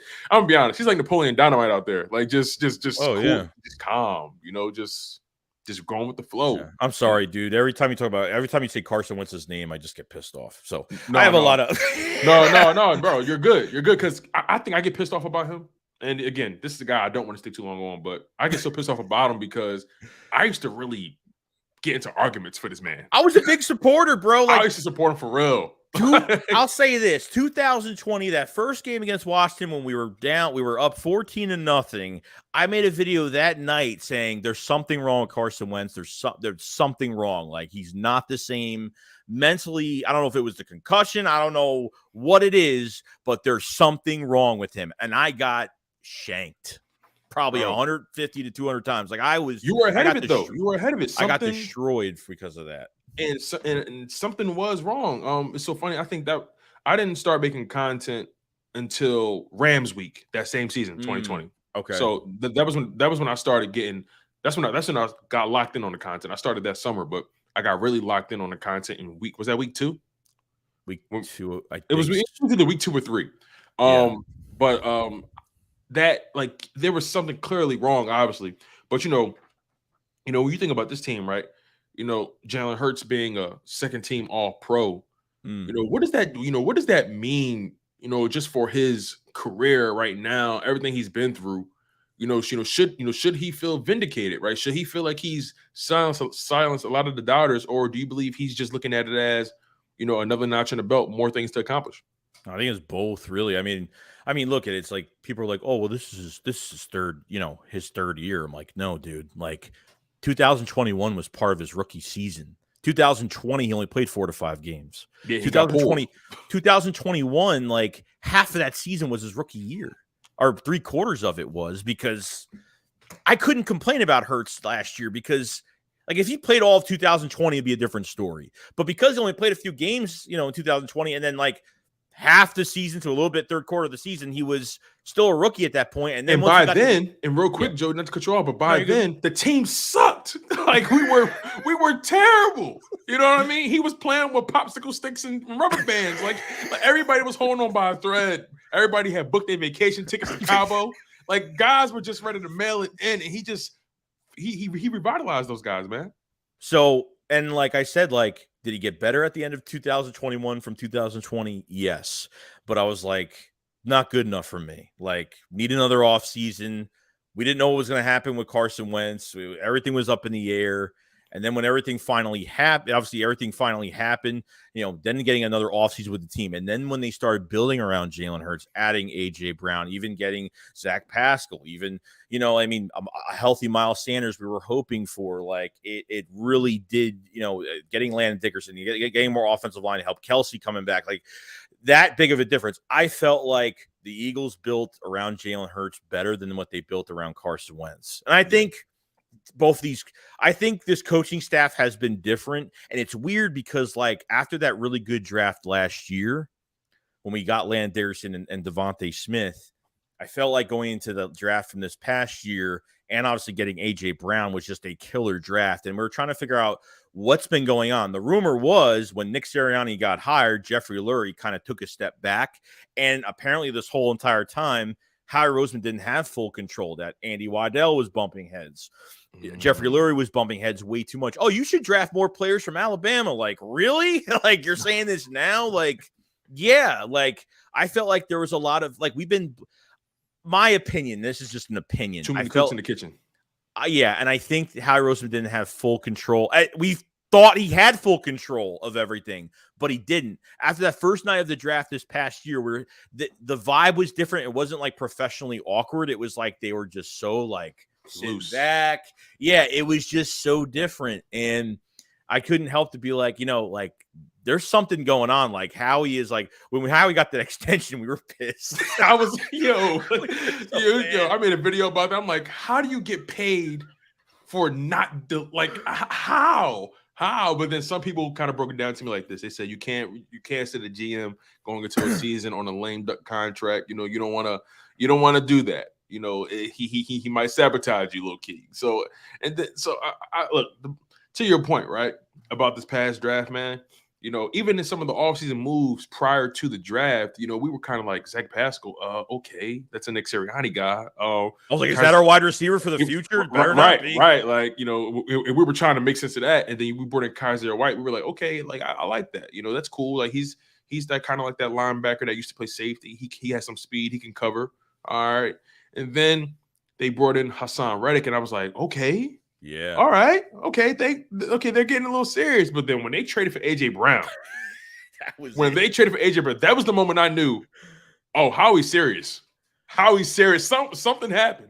And listen, if I can't draft him, shit, I'm gonna go trade for one. The best wide receiver he's drafted is Devonta Smith, obviously, but I feel like that was a no-brainer. You know what I mean? You gave up no day 2 picks. You gave up no picks from the Saints trade. You literally just gave up a third. He was finessing his ass off. That's it. Like, that's it. And I remember when, like, I put out that video of Jalen Hurts and AJ Brown working out. That picture that Jalen Hurts took, that picture that he took. I made a video on that, and that video wasn't about getting AJ Brown. It was just like, oh, like Hurts is working out, like he's working his tail off this offseason, and people were like, we're not getting AJ. Stop. Now the comments, like, there's more comments on that video now, are like, you were right. I didn't know AJ Brown was having contract issues. I didn't even know. No, like I did not know he was having issues until draft. Like listen, I remember where I was, man. I was at the casino, and I'm watching it, right? And our picks coming up, and it says, and I'm keeping track of Twitter. Twitter's always a little faster than the TV. It always is, yeah. And I'm getting notifications out the wazoo. I'm like, wait, AJ Brown to the Eagles. I'm like, get the hell out of here. I start saying actually reputable people saying it. I'm like, this can't be real. I'm screaming at everybody, we're getting AJ Brown. Like, and I've always had so much respect, high praise for AJ Brown because of his style, right? Just the physicality he brings to the position, right? And that kind of brings me to like a question I have for you. Like, who's the X factor on this Eagles offense, not named Jalen Hurts, entering this Giants game, right? Who do you think the Eagles need to open the game up for so everything else can fall into place? Devontae Smith. I would say Devontae Smith or Dallas Goedert. Well, I that's where I'm leaning. Dallas Goedert's a good one because even I can never say this guy's name right. The tight end for Vikings, what's his name? Hawkinson. Oh, T.J. Hawkinson. He had a big game. A lot of blown coverages on him. He had a really big game, and I know that Dallas Goedert's way better than him. And I think Giants have no linebackers. They can't cover. No, they can't cover. So, and what I really liked about Devontae Smith is that it was always the short stuff early in the year. It was always like the comebacks, the slants. Like, dude, do something. Attack him. Attack Devontae Smith. Attack him to that defense. Yeah. They started attacking with him with AJ Brown, and man, the plays he was making. I think it took that Goddard injury for them to really really try to figure out, okay, how can we maximize Devontae? Because you're right. I feel like Devontae was always given like the garbage routes, comebacks and out routes and, shallow crossers. He was always given the short to intermediate stuff. And then Goddard went down and you saw like, it was like Devontae said, all right, let's get it. And they just gave him all these targets and he was just cooking. Like he had like 3, 4, 5 games in a row of 100 yards. Like he was just going off. Yeah, no, it was amazing. Like, look, at the end of the day, like when you look at the future of this team with AJ Brown only being here for another few years, like now starting his new contract going into next year, now it's like, who are you keeping when both these contracts are simultaneously going out? And I think at the end of the day, you're going to keep Devontae Smith because you can always add that big receiver. Like Devontae Smith is just, he's got way too much talent to I'm not saying that AJ Brown doesn't have any talent, but as a re-signing type thing, I think it comes down. I think it's going to be Devontae Smith getting that big contract definitely in the future. There's no doubt. Like, look, I understand we weren't happy with Howie Roseman for these 2 drafts, but I can see where we were all coming from because all they did after the Super Bowl was just reach bad draft after bad draft after bad draft. And then you're forced to restructure, more guaranteed, more bonus money now and bigger cap hits later, and they were rewarding ex-players from the Super Bowl on big contracts, like not even to a prior year-to-year basis. They were like giving these big contracts. They were giving some really bad contracts out. Obviously, the Alshon Jeffrey one was really, really bad. Yeah, it wasn't bad at the time. At the time, it wasn't. Yeah. After that, like he just like you're looking at we were like, oh, AJ, and these guys didn't have massive numbers like AJ Brown. They didn't have Torrey Smith. They didn't have good numbers. Alshon didn't have 1,000 yards that year. He had like 900 and some change, something like that. Like he didn't really, you know. Look at the difference between AJ Brown and Alshon Jeffrey. Like, look what, like it's just like you have the skin, you have the more skinnier version of. I can't even really explain it. Like, Alshon was very long and very elastic. Just long arms. Matter of fact, Alshon is kind of like his body type was kind of like a combination of Devontae Smith and AJ Brown, like just the height, the size, but like the lankiness. But AJ Brown, like I think Devontae is. I think Devontae is the more polished receiver than AJ Brown. Yes, but I think AJ Brown is just a freak. You know what I mean? Like he's just a physical guy. Like if you look the way he's built, he looks like a linebacker or a safety or something. Mm-hmm. No, he does. Like I mean, he out muscles DBs. Like that's what he does. And when he goes up for that catch, if that ball's in the right spot, he could get it. I mean, he could be a running back. He's like a running back too. He can run in the open field. It's amazing. He could be a bruiser back, literally. I mean, he's got it all. Just a fantastic year. I'm glad we broke records this year. Like two 1,000-yard receivers, 1,000-yard running back. It's just amazing. Like you cannot lose this game Saturday. Yeah, I feel you on that, man. Sydney family, thank you for the $2 super chat, man. Holding it down in Australia. Appreciate the love. Appreciate the support. It means a lot to me. Continue to smash that like button. Continue to stay engaged. Sydney family has been supporting the channel for a long time, and I really appreciate you, Sydney family. Thank you so much. Continue to spread love. It's a new year. It's 2023. More blessings to come. Your Philadelphia Eagles are on the road to Glendale. That's the goal, man. So I appreciate you and your super chat. AJ Brown, that's the thing, right? I'm watching that game. Like I said to you before, we're just better than the Giants in every single way. Okay, maybe the running back they got us, but the way the season Miles Sanders had, I'm not tripping about Miles Sanders. I actually think we could use Miles Sanders a lot more, and we spoke about him briefly earlier, right?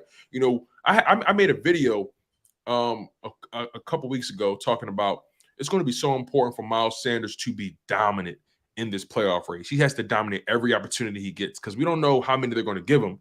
I think everyone needs to be unleashed. No one's getting held back. We have a golden opportunity here, right? What's your thoughts on Miles Sanders' usage throughout the season and what you expect from him going into this his I want to say this is his second playoff game in his career? I think so, yeah. Yeah, I mean, there was like 5 or 6 games where they could have used him in the first half. There's way too many games they didn't utilize him enough. And because you had Jalen Hurts to kind of bail you out with his legs, that's what kind of saved us. With Minshew, it wasn't a factor at all. Like they weren't running with Miles Sanders at all, and it was a lot easier for defenses to hone in on the offense. But I would say like 15 to 18 carries is like fair. For him, I think that's like a good number for him. I mean, Nick has already said like this offense runs through Devontae Smith, Jalen Hurts, Devontae Smith, and AJ Brown. I have a feeling, man, they're going to come out swinging. They're going to pass the ball like crazy. They're going to want to throw that dagger shot. I just have that feeling. Yeah, I mean, look, I don't think it's just going to be Miles Sanders. I think they're definitely going to have Boston Scott in this game.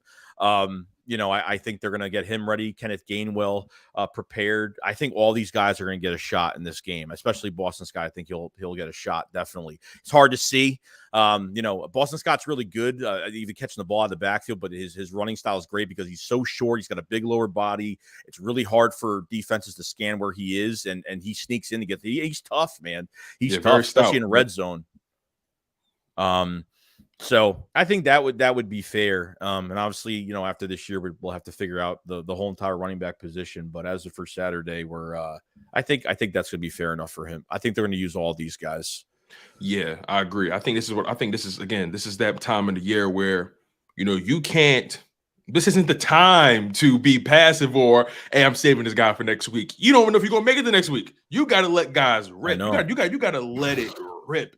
I don't want this team to go out there doing things they've never done before, right? I want them to stay within themselves, right? I want them to, do what got you there, right? And maybe add in some new wrinkles here and there. You know what I mean? Right. But I don't want this team to get beside themselves. Joey, this has been a really good show. Before we get out of here, I want to get your thoughts on, your observations from wild card weekend, and also what you expect from this Cowboys 49ers matchup. But real quick, want to give another shout out to Cindy family for donating again a $5 super chat. Cindy family, thank you so much for supporting the channel. That means a lot to me, man. Like I said, it doesn't go unnoticed.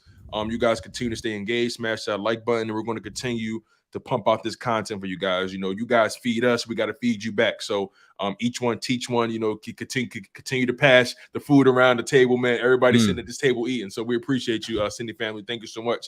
He says, CJ, GJ returning is good, but is Blankenship playing? Yes. Yep. Yes, he is going to play. As a matter of fact, Cindy family, and I'm pretty sure Joey can expand on this as well. You're going to see CJ going back and forth between that safety and slot position, right, Joe? Yeah. I could definitely see that. Avonte Max is not playing this week, so CJ definitely going to be in the nickel spot this week. And I think he'll switch around depending on the downs, depending on the score of the game and what we need. It's definitely, thank God. Like Reed, I've been good with. Like I'm not sold. Like look, I'm not sold on Reed. He's steady. Like he's good right now. Like he came in, he's doing his thing. He's a hard hitter. I think he's an A+ tackler. I think his tackling he tackles better than CJ for sure. But we'll see what happens. But I feel like we'll be good at that. We'll be fine with Chauncey Gardner. We'll be good. Yeah, for sure. Again, thank you, Sydney. For the super chat. Where was I? Shoot. Oh yeah, the wild card weekend. So yeah, those wild card weekend games were crazy. Let's be totally honest. There were only about maybe 2 blowouts. The 49ers and the Seahawks game, and the Cowboys obviously did what they did to Brady, man. That was that was wild. But I want to get your thoughts on that Jags Chargers game. Oh man, that game threw me for a loop because I was keeping up with it and I was watching it, and I'm like, damn, Trev, like I like Trevor Lawrence, and I do too. I'm like, damn, like your first appearance and this how you going out, Dougie P, like do something, give him some orange slices, do something, and they come out of halftime, man. Dog, like just give me what was your reaction as you were keeping up with that game? No, I mean I was shocked. I mean it was Doug's first time head coach for the Jags this year and a really tough team this year. I mean they were up 20 Chargers were up in the first half 26-3 or whatever it was. 27-0 at one point, and then at halftime it was 27-7. So okay. So they blew a 27-point lead. Yeah, no, it's my best friend's a Charger fan, so he couldn't. He was texting me saying, "Oh my God, the defense was looking great," and I felt like when you play that bad, when Trevor Lawrence is throwing picks like that, like 4 picks, and he's playing that bad, like there's something just not right. He's either he's not thinking straight, or he's just really making really bad decisions, and the Chargers were taking advantage of it, and they did. But that second half came around, and the Chargers looked dead in the water. Like they looked like they gave up. I didn't see any sense of urgency from the Chargers. I mean, not even from the quarterback, and really after the Joey Bosa penalty, really after saying what he said to the ref, and that really helped him on.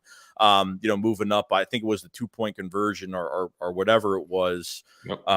In the red zone. It was. Look, I'm happy for the Jags for what they did. They're the tough team, man. I don't think they're going to survive this weekend, but isn't it a cool story though? Dougie P versus Andy Reid. That's pretty cool. Oh, that's gonna be great. Definitely. So hopefully, I mean, I'm rooting for the Jags. I'm rooting for the Jags. I am too. I won't lie.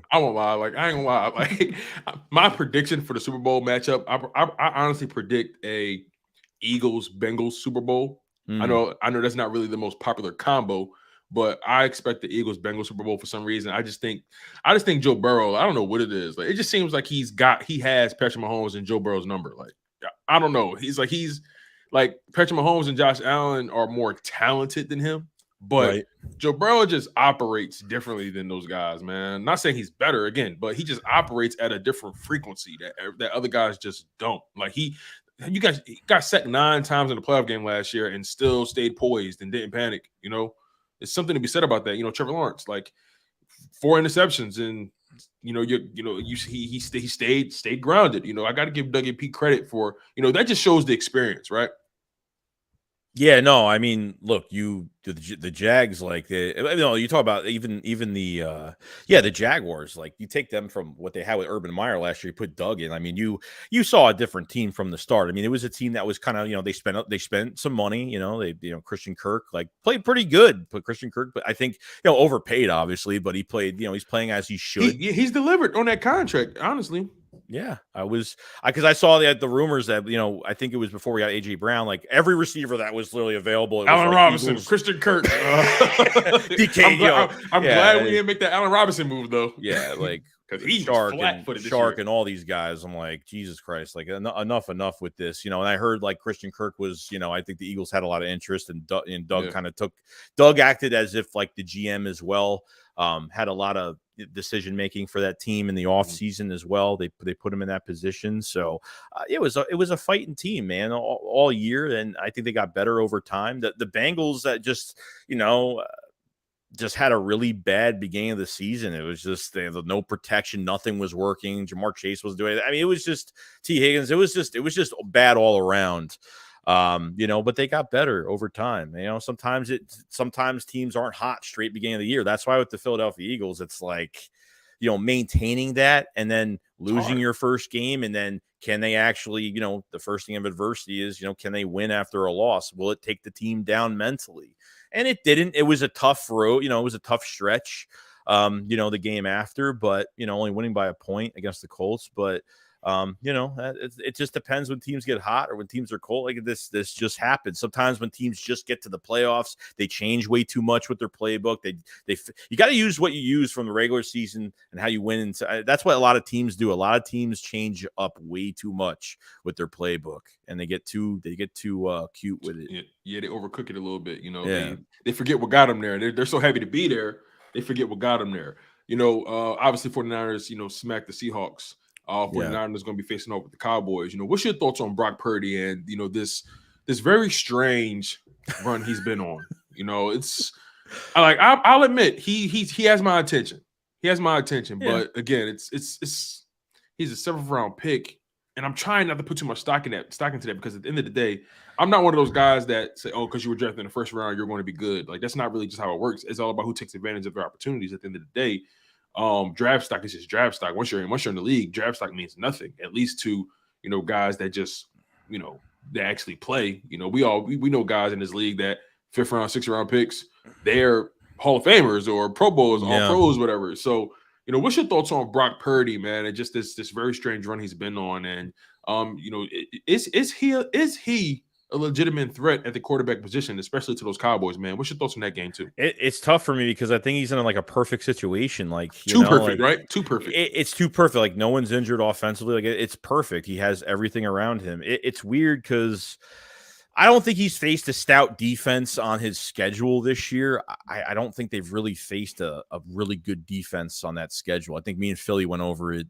a couple nights ago, and we're like, I don't see a good defense out there that they've faced, but I just think he's in a good situation. I think his arm's pretty good. I think his decision-making, I think, has been the best. I think reading a defense has been great, but even that Seattle game, man, like there was no pressure on him. Like there was a couple times he ran out a little bit, but there was really no pressure. And obviously Geno Smith kind of crumbled with the fumble. And then when the 49ers scored, he threw another pick the first play. So that didn't help at all. But, I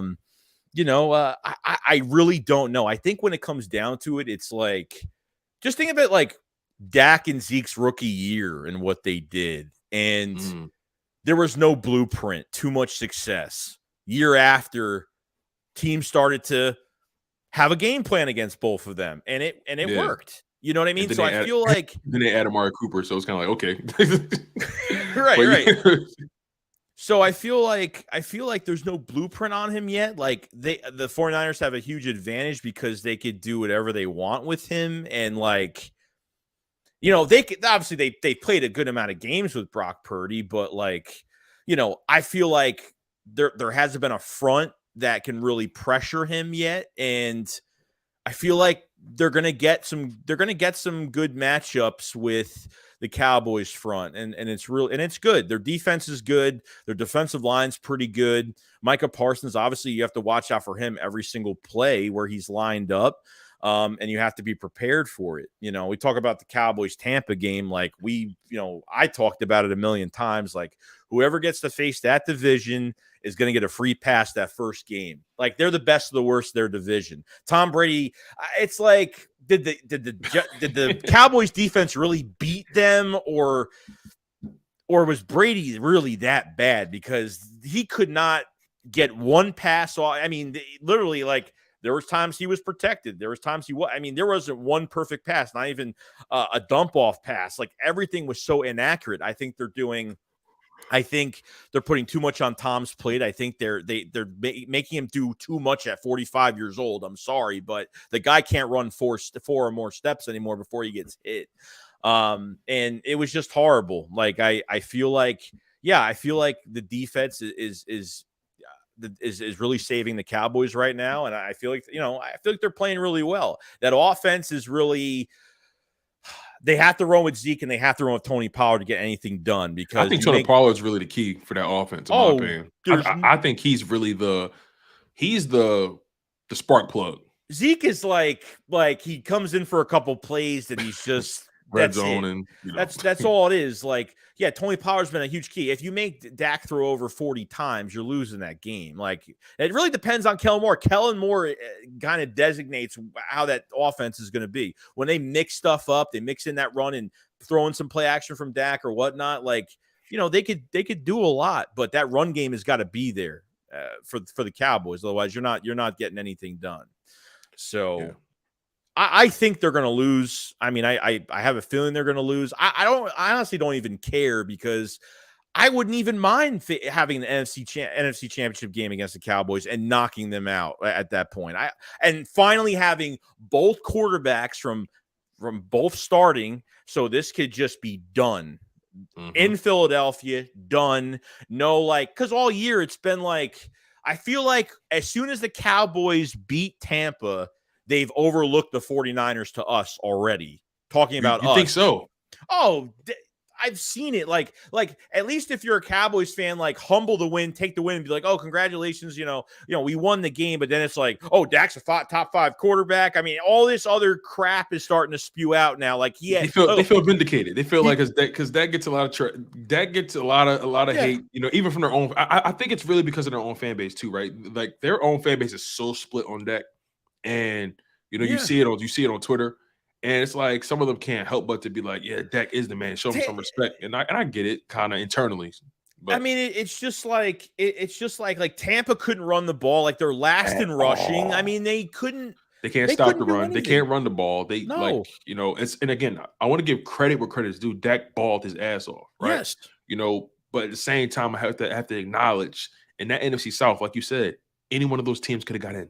Like that's how bad that division was. That was the perfect matchup for them. That was the perfect matchup for them for the wild card. It was perfect. It was perfect in that sense where Brady's coming in there as an underdog at home, and I figured I didn't think Brady was going to look that bad. I figured the last 2 games of the season Brady played okay. Like that seems like they were getting their groove back a little bit. They were getting some guys back on defense. They were getting some guys back off injury, and I figured, you know what, Brady has something to prove. Not a great year, could knock out the Cowboys. And the Cowboys, not only celebrate because they won a playoff game, but at the same time, like they haven't won a road playoff game since 1994, whatever it is, 93. I don't even know. So I wouldn't even mind facing the Cowboys in the NFC Championship game. Like they've overlooked the 49ers this week, like literally overlooking the 49ers and talking about our game more than their own game at this point. Like they gotta, you're facing, What I know they're going to get killed by probably Sunday is going to be that run game with Christian McCaffrey and Elijah Moore. I am telling you, dude, Samuel. Like, Debo back there. It's Brandon Ayuk and George Kittle. I mean it's stacked, dude. Like they're a good team, man. They're really it's good. Stacked, bro. Like that team barely makes mistakes, dude. Like that's why like. It's going to be a tough. If we survive this week, 49ers, and that's an NFC Championship game. It's going to be tough. That's going to be Kyle Shanahan creates, like, I was watching that Seahawks game from beginning to end, and there was no defender within 5 to 10 yards of any receiver. Like he creates so much space with his schemes, and it just begs the question. Like whenever Brock Purdy was really asked to fit the ball in some places, he struggled a little bit. He struggled, and whenever the pass rush did get to him, whatever pass rush existed, whenever it did get to him, he always went to his left. So he has some very young quirks about his game that he obviously still has to iron out. He's still a rookie, and he's probably not going to iron those things out until the off season. So he has some things about his game that you can probably exploit. But Joe, we're going to begin to close the show, man. I appreciate you for holding it down for me for well over an hour, man. We got 50 people in the live chat. Continue to smash that like button. I really appreciate you guys for locking in, and I know some of you guys are from Joey's tribe as well. So I appreciate you guys for coming over to our side over here on Chocolate Sports, smashing that like button, supporting, subscribing, commenting. Man, you guys have just been electric all evening. We appreciate you guys so much. Before we close the show out, Joe, I got to get your score prediction. And I got to get your final thoughts on this matchup. Eagles versus Giants, NFC divisional round, man. The three-peat. Can the Eagles do it? Score prediction, your final thoughts. Go. Jesus. As of right now, like I think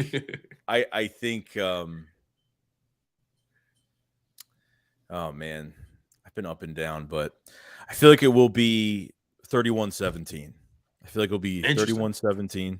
I feel like Eagles will get the jump early. I think they'll score a couple touchdowns. I think we'll have a rushing touchdown from Jalen Hurts. I think we'll have a rushing touchdown from Miles Sanders. I think we'll by the end of the third to the early fourth quarter, there could be a chance where we might up the score a little bit and, maybe take Jalen Hurts out of the game. Maybe, I know it's so much disrespect, but like we said earlier, it's just, I'm looking at talent and I'm looking at you could say talent and coaching are two different things. I understand consistently the Giants have been better coached wise, even with their, a lot of injuries that they've had too. But I feel like the Eagles are ready to rock and roll this weekend. I think they're going to do fine. I think Jalen Hurts is going to light it up. I think the Giants aren't going to be prepared for it. And that's it. I think we're going to get it going, man. So I feel good, man. Of course you're nervous because this is there's no games. They lose this game. That's it. I don't want to talk about the draft after this weekend. I really don't even care. I do not care right now about the damn draft. I'm just not. I can't even be into it. I'm gonna feel horrible if they lose this game. I'm gonna be horrible. I think Hassan Reddick's gonna have a big game too. I think he's gonna be hunted. I'm telling you, man. I think he's gonna feast on Evan Neal. I really think it's so funny. Real quick, after that, I think it was after the Jags game. I think Hassan tweeted. What did he tweet? Oh my God, I gotta find it because it gave me chills a little bit. I gotta find it, man. Hassan, I love Hassan Reddick, by the way. It's that dude, man. He just sets the tone, man. He's just bruh. He's one of those guys that you gotta get behind him, man. You got to. Oh my God. I know he said something. I forgot. I know he said something at his press conference about they were giving excuses for the weather or something like that. And he said something about the weather for. Oh yeah, that. But I mean, he tweeted something after after that Jags Chargers game in the playoffs. Oh, he said, damn that. He said that game just set the tone. Let's fucking go. He's so all the guys were locked in on the games all weekend. They were just live tweeting, watching the games. This team is paying attention to the opposition. They're chomping at the bits. They can't wait to get on that field, man. And I'm just super excited about what they're going to bring to the table. I'm expecting guys to get punched in the mouth. I'm expecting Hassan Reddick to go crazy, Josh Sweat to go crazy. I'm expecting Jalen Hurts to just go bananas. Last time AJ Brown was in the playoffs, he had 8-9 catches over 120, 30 yards, a touchdown or two. This is a big opportunity for so many guys to just continue to just put their foot on guys' necks. And I just think this is just a flat out mismatch all across the board. But man, I think they'll hold Saquon Barkley under 50 yards. I think they'll hold him under that. That's a hot take. I think they will. Because Saquon has his, when we first played him, he was dealing with a neck injury, so he didn't really have everything under him. But this week, he's running pretty strong. Yeah, he's running pretty strong. But again, I watched that first matchup and just how the Eagles responded. They did a pretty good job bottling up even Daniel Jones from even getting outside that pocket. It seemed like that pass rush, his pocket was breaking down so quickly that he kind of was panicking a little bit. So Yeah, man. The Eagles have everything in front of them. They're in control of their destiny. Yeah, what's been a bigger savior too, I think, has helped defensive line a lot because of reps. I think getting Adamakin Sue and Linval Joseph was definitely huge because it made Fletcher Cox a better player. Fletcher Cox is not the same player he used to be. I think we know that by this time because he was playing over 70% of the snaps, didn't look good, and it's tired these guys out. Bringing those two guys in on top of Jordan Davis, on top of everything else, it's just made it so much better against a run. I mean, it showed. I think it was the Colts game. That was the time. Yeah, that's when I think that was the first. I thought that was the first game they played, and they were immediately they both got a half a sack because they both sacked the quarterback at the same time. You saw Linval Joseph's impact. It was like after that first drive, it was like it took a drive for them to settle in, and after that first drive, Jonathan Taylor was non-existent. Yeah, man. So listen, Joey, again, I appreciate you so much for locking in with me, man, tonight.